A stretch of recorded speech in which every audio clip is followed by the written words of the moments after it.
عارف باللہ حضرت خالد سے صدیق احمد صاحب باندھی رحمۃ اللہ علیہ چلتے تھے اور لوگ بھیڑ ہوتی تھی، لوگ آگے سے پہچان لیتے تھے کہ یہ جناب محمد رسول اللہ صلی اللہ علیہ وسلم کا سچا عاشق ہے، یا صلی اللہ علیہ وسلم کا پکا عاشق ہے۔ آپ لکھنؤ میں ایک مرتبہ تشریف لے گئے تو آپ جب ٹرین سے اترے بھیڑ لگی تھی،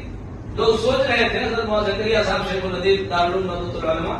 فرماتے ہیں کہ بھیڑ لگی تھی، لوگ سوچ رہے تھے آخر کس آدمی کی آمد ہے، کون آدمی آ رہا ہے؟ کہہ رہے کہ جو حضرت خالد صدیق صاحب باندھی رحمۃ اللہ علیہ اترے اسٹیشن پہ تو کہہ رہے کہ میں نے دیکھا کہ جو چپل پہنے ہوئے تھے ایک چپل کی ایڑی کٹی ہوئی تھی، گھسی ہوئی تھی، لیکن ایک بھیڑ تھی، لوگ سمجھ رہے تھے کہ یہ ہے جناب محمد رسول اللہ صلی اللہ علیہ وسلم کا سچا عاشق، یہ ہے جناب محمد رسول اللہ صلی اللہ علیہ وسلم کی سنت اور شریعت کو اپنانے والا۔ بتانے کی ضرورت نہیں پڑتی ہے، لمبے لمبے پوسٹ لگانے کی ضرورت نہیں پڑتی ہے، خود پتہ چلتا ہے کہ محمد رسول اللہ